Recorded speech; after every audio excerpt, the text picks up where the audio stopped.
é um momento muito bom para nós podermos estar refletindo sobre esses rumos de justiça e transição, né? Pensar a questão prática da sua aplicação. A fala da Maíra, ela toca muito. Nós queremos paz, né? Viver em paz. Não é possível que um processo de genocídio continuado ele coexista com um discurso de democracia.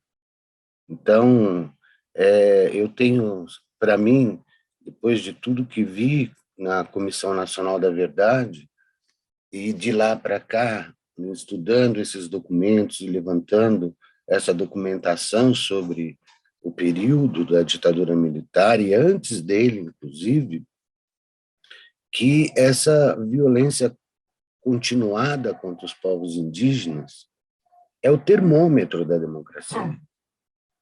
Não existe democracia no Brasil se a gente não tem um olhar para acabar com essa repetição de violência contra os povos indígenas.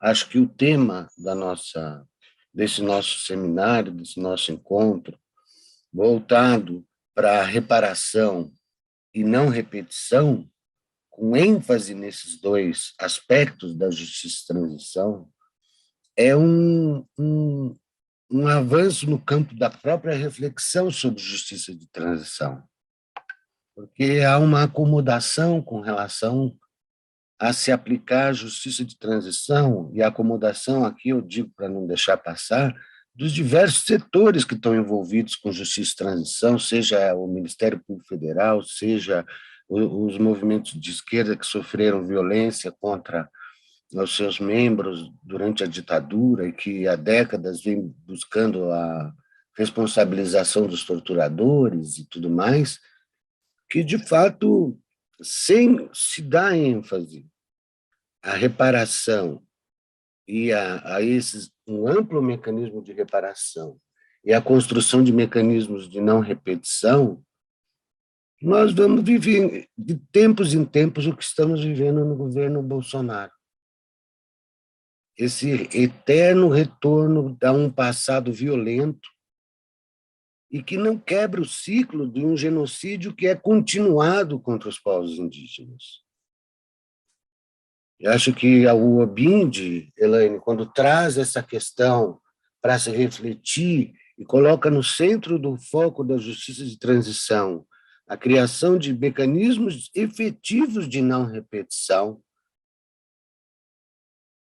para se pensar, se discutir isso, dá uma grande contribuição, porque é preciso deslocar o eixo, e aí eu pego um pincelo da fala do Marco Antônio Delfino, esse guerreiro pintado de luz. Eu queria destacar que ele levanta a questão da responsabilização, sim, mas a responsabilização do Estado, que é muito diferente de você individualmente só responsabilizar o torturador. A responsabilização do Estado pela construção de mecanismos que burlaram a legislação, mecanismos que produziram os efeitos da violência e agilizaram a violência, sejam de remoções, como disse a Maíra, forçada, sejam as inúmeras outras onde Dinamã apresentou a real situação dos povos hoje. E a gente chega na responsabilização dos crimes de tutela, evidentemente. É preciso pensar que, através de uma legislação criada no começo do século XX, oficializada no começo do século XX, onde o indígena era tutelado pelo Estado porque incapaz, a partir da declaração de incapacidade desses povos, o Estado brasileiro fez o que quis e o que não quis com os povos indígenas. E esses crimes não vão ser apurados.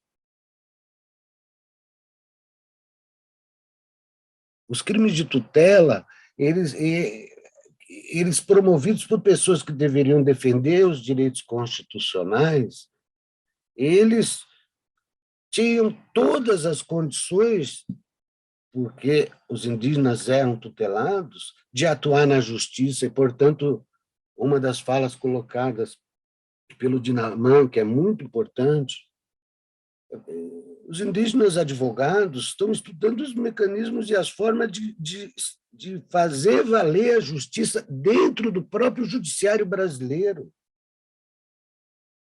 Quando Luiz Eloy se apresenta na maior corte, na última instância, no STF, junto com vários outros advogados indígenas, e a PIB solicita a remoção dos invasores de 7 terras demarcadas, e o ministro Barroso decide não decide nada com relação a isso, a não ser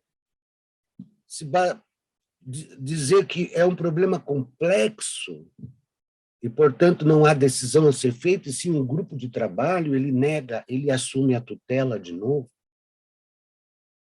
As dificuldades indígenas, no sentido de que foram apontadas pelo Dinaman, de que é preciso compreender a forma de atuar na justiça brasileira. O doutor Marco Antônio trouxe um elemento forte, que é o juiz ainda pensar em termos de que o depoimento indígena oral, com base na sua tradição, na sua cultura, de história oral, inclusive, em muitos povos ainda existentes no Brasil, ela não é considerada, ele quer um papel escrito por alguém que documentou aquilo lá, papel aceita tudo. Por que papel aceita tudo e não se aceita o que diz os indígenas sobre o que aconteceu com eles? Então, um caminho importante, Maíra, para essas angústias e essas questões que você traz, é efetivamente a justiça de transição para os povos indígenas ser judicializada. Nós precisamos construir processos e processos de reparação coletiva, de reparação nos moldes que sejam de interesse dos povos indígenas, independente da legislação da anistia, que você colocou muito bem, o foco dela e ao público que ela atende, à cidadania que ela atende, uma cidadania parcial, branca, em sua grande maioria, há negros e de outras, há indígenas que foram também casos de indígenas, muito poucos que foram reparados pela anistia, Tiuré Potiguara, né, os suruís, e outros tantos negados pelas ações do Ministério Público junto ao Ministério da Justiça, os indígenas Krenak, foi-lhe negada a anistia. Recentemente, nós tivemos uma decisão na Justiça que mostrou e que condenou o Estado pelas violências contra o povo Krenak. E inovou, porque exigiu a reparação em terra do povo Krenak, a conclusão da demarcação da terra indígena como forma de reparação. Então, acho que um aspecto importante para avançar essa discussão da justiça de transição para os povos indígenas e a gente poder fazer com que o termômetro da democracia ele fique mais favorável a uma vida, que ela seja uma vida mais tranquila para os povos, no seu cotidiano, e não na letra das leis que são criadas em sua defesa, é iniciarmos processos de judicialização. Estudar casos, focar em crimes de tutela, responsabilizar o Estado brasileiro por crimes de tutela, identificar as reparações em terra que são devidas, praticadas por esses crimes, por exemplo, as demarcações em ilhas feitas nos anos 80, não só no estado de Roraima, mas em outros estados do Brasil, Mato Grosso, antigo Mato Grosso, não, já era Mato Grosso do Sul, 70 e pouco. Né? Então, você tem uma questão que não se discute. A expoliação do tutelado por um Estado tutor, consciente da ação que estava fazendo, de esbulho, não é um crime pequeno que se praticou, não são só 8.350 pessoas indígenas assassinadas ou desaparecidas apontadas pela Comissão Nacional da Verdade, em somente 10 povos, mãe. É preciso frisar. 10 povos, são 305 no Brasil. Isso expõe o que você disse, que é um número que exponencialmente é muito maior. E a palavra exponencialmente é verdade, é fato. Se apurar o que aconteceu com os outros povos, esse número vai à estratosfera pelo volume de violência e a facilidade do Estado brasileiro por ser tutor dos povos indígenas em todo o período da ditadura militar e antes dele, até o começo do século XX, e depois, antes disso também, apesar de não ter legislação, já tinham indicações da tutela para os missionários e tudo mais, mas a gente vai se ater ao período da ditadura, porque é esse período em que a repetição ela acontece em função dos modelos de desenvolvimento. O governo Bolsonaro retoma modelos de desenvolvimento sem respeito algum. Eu faço e aconteço e arrebento. É um lema. Então, judicializar é o primeiro aspecto. Judicializar para reparar, mas para isso é preciso estudar a documentação, levantar a documentação. E aí entra um aspecto também importante, que ao levantar a documentação é preciso ter um olhar. Como era usado, com quais mecanismos os tutores se movimentavam para fazer seus crimes. Como eles construíam mecanismos legais para poder promover o esbulho dentro da lei,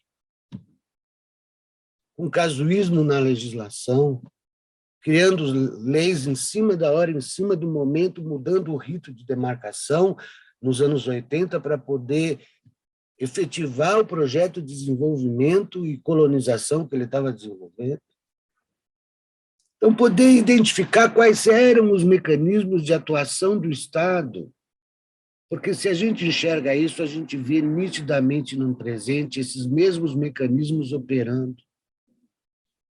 O Estado sempre volta a usar esses mecanismos que ele já vem desenvolvendo há mais de um século para promover a violência contra os povos indígenas e deixar isso oculto e limpinho, porque ele cria isso com mecanismos legais também. Ele invisibiliza isso, transforma isso uma ação legítima do Estado e promove uma violência que chega ao absurdo de, em 10 povos, você ter 8.000 pessoas mortas, desaparecidas. Então, o olhar central na criação de mecanismos de não repetição é um avanço para a justiça de transição no Brasil. Apesar, e aí apesar de todos os parceiros não indígenas que não entendem assim, que insistem que o ponto fundamental para uma mudança de conduta do Estado brasileiro se dá através da prisão de pessoas que cometeram crimes, isso, aquilo. Não, a justiça de transição ela tem que dar um salto ela precisa focar o Estado brasileiro como um todo, na sua ação, nos seus ministérios, na sua conduta ao assumir cargos de governo. Não só o executivo, o judiciário. Eu falei do Barroso, quer dizer, por que o judiciário brasileiro, a sua máxima corte, continua impregnada com o conceito de tutela? Mas se a corte, se o STF está impregnado ainda em suas decisões com o conceito de tutela, que dirá as demais instâncias para baixo, as primeiras instâncias, os juízes que têm relações com a sociedade rica dos seus municípios ou do seu estado. O Conselho Nacional de Justiça tem dado passos no sentido de abrir diálogo, reflexão sobre o direito indígena dentro do CNJ. Mas, se a gente foca em mecanismos de não repetição e começa a se dedicar a judicializar a justiça de transição, imagina, doutor Marco Antônio, se a gente entra na justiça exigindo, por exemplo, que, como forma de reparação, o judiciário brasileiro, o executivo também, tem que criar uma legislação em que casos que envolvam... Deixa eu achar aqui um negócio.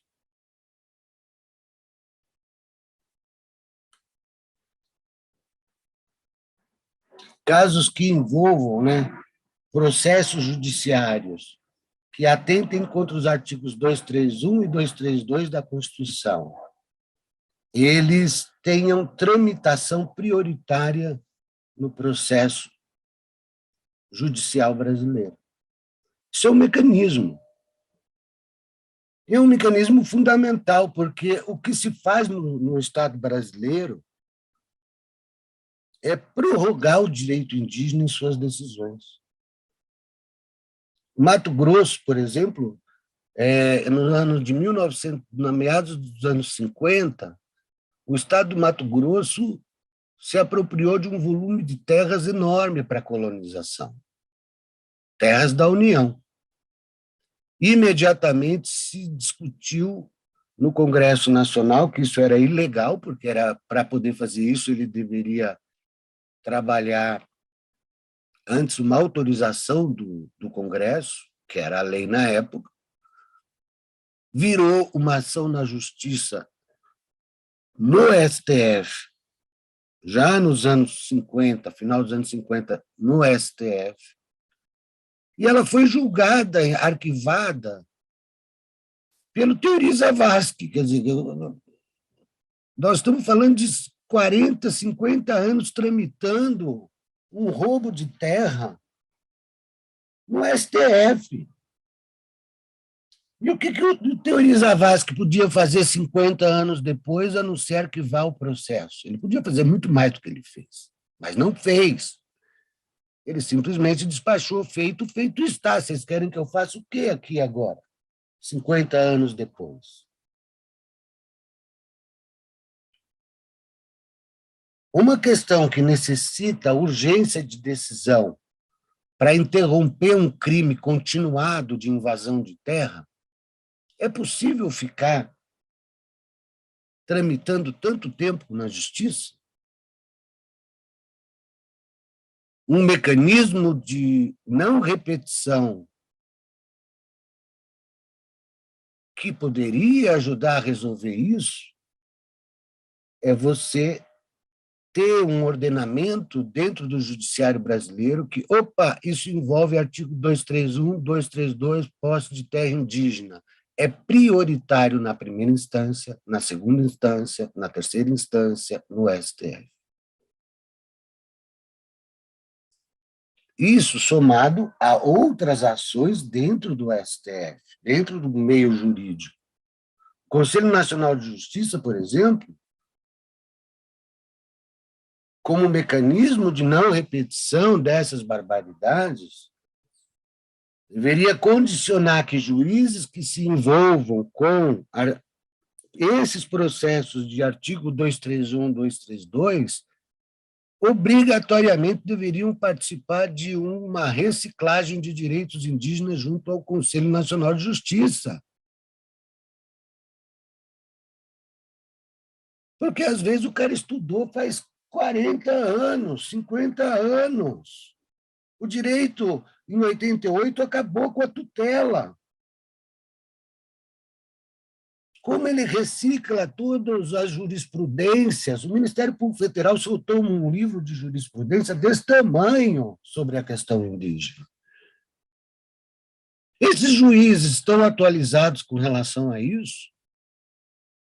Como criar um mecanismo de não repetição de barbaridades que são juízes, isso que também é uma barbaridade, que, a partir de um conceito pessoal não reciclado sobre o direito indígena, decide sobre uma questão tão fundamental como a demarcação da terra do povo avacanoeiro,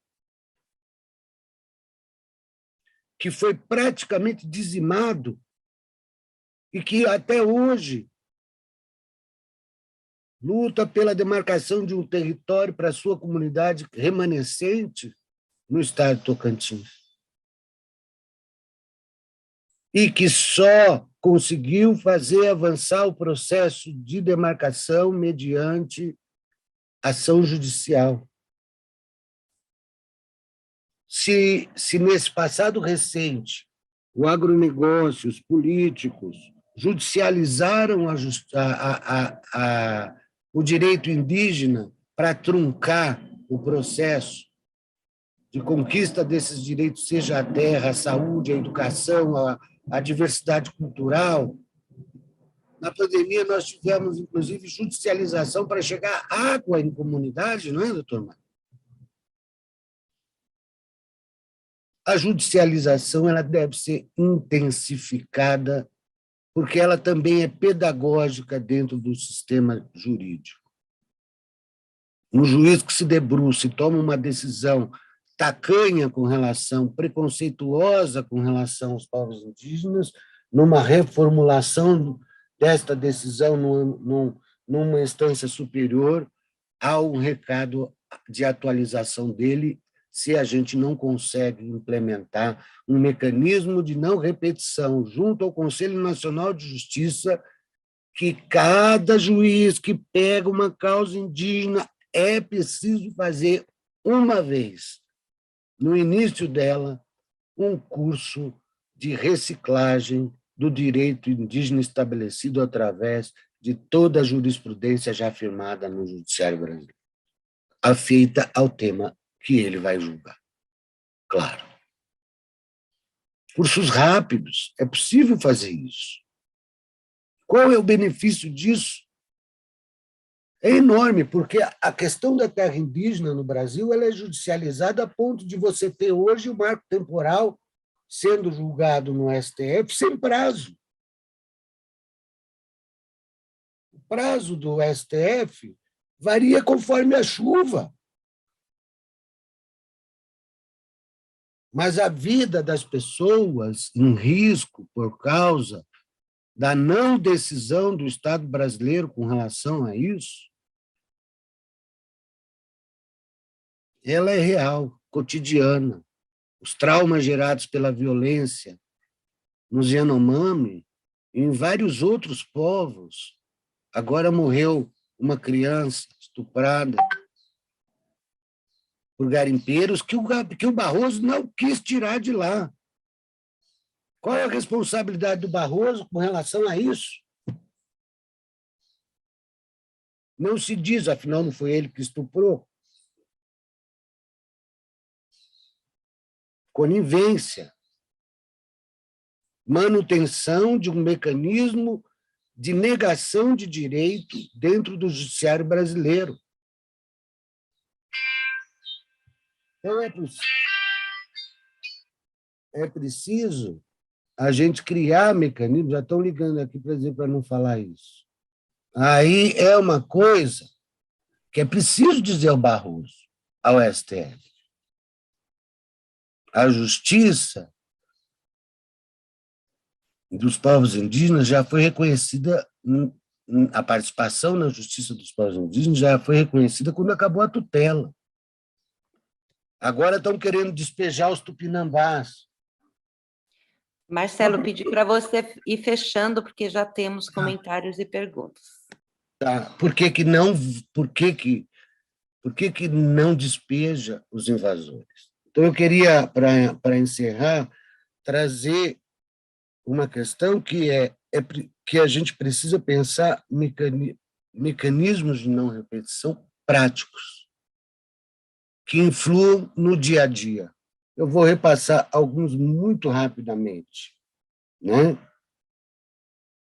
Primeiro, demarcação de terras indígenas, mas que é um mecanismo de não repetição em si, mas estabelecimento de prazo legal para a duração do processo de identificação e demarcação. O povo Macuxi tem 21 processos de reestudo em função da demarcação fraudulenta em ilhas dos anos 80, que não estão todos parados, porque a FUNAI diz que não é com ela. Estabelecer prazos para os processos, para cada etapa dos processos de demarcação. É um primeiro aspecto.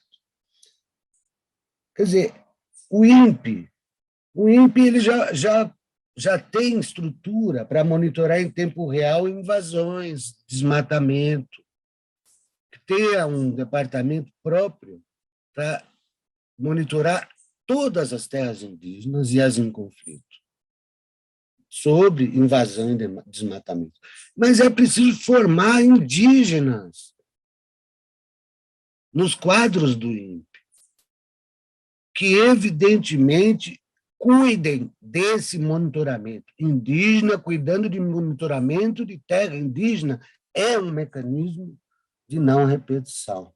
E que, junto a esse grupo, a Polícia Federal tenha um órgão dentro dela, ligado ao INPE, que atue com relação a isso. É ou não é um mecanismo de não repetição? Outra questão é que é preciso taxar o imposto pago pelo agronegócio e destinar esse recurso a um fundo.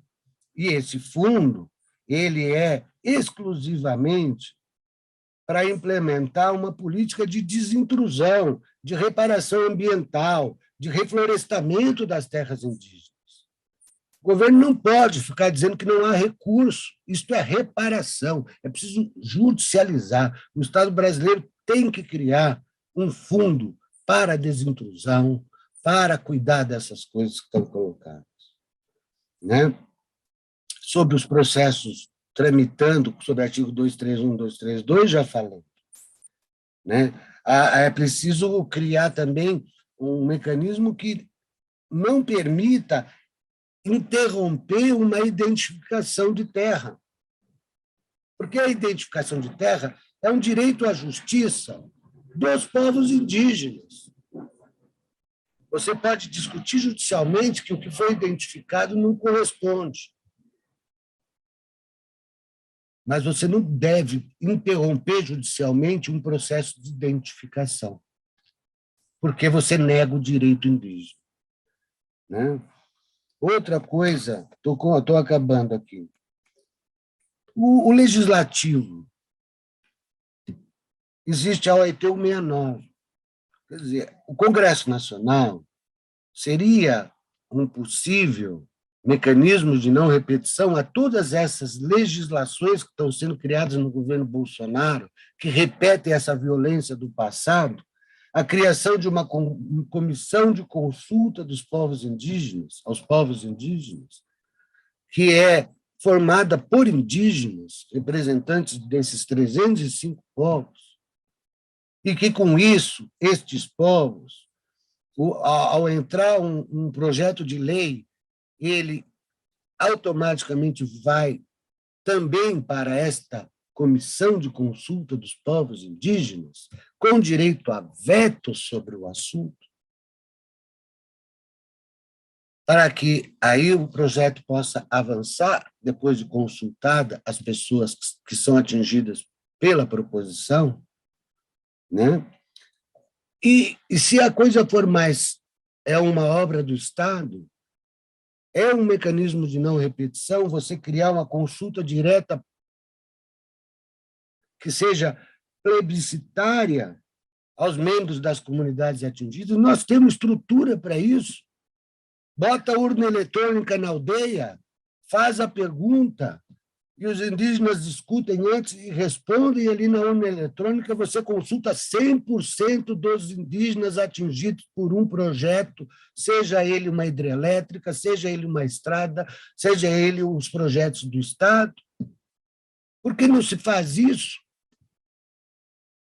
Movimentar 100, 200 urnas eletrônicas, colocar na aldeia com a pergunta e apertar um botão e dizer, olha, o desejo do povo tal atingido com relação a isto é isto. É um mecanismo? Pensar mecanismos práticos de não repetição, né? Tem vários outros, eu não vou me alongar, depois a gente pode circular. Isso vai ser lançado junto com um especial legislação que nós estamos criando no Armazém Memória, reunindo legislação sobre indígenas, PPP. Última coisa, que é uma coisa bem importante, é no campo pedagógico. Por que o IBGE não cria um mapa que é oficial no Brasil, com estados, municípios, unidades de conservação e áreas indígenas? Porque o mapa de terras indígenas e de unidades de conservação andam dissociados de estados e municípios? Como você vai educar os não indígenas, como Maíra falou, que a sociedade envolvente, precisamos dialogar e educar essa sociedade? Se quando da criança senta no mapa e na aula, sala de aula, ela vê um mapa em que só existe estados e municípios, ela nunca vê integrado o território brasileiro como ele o é, contendo estados, municípios, contendo Distrito Federal, contendo unidades de conservação, contendo terras indígenas, que devem todos serem respeitados.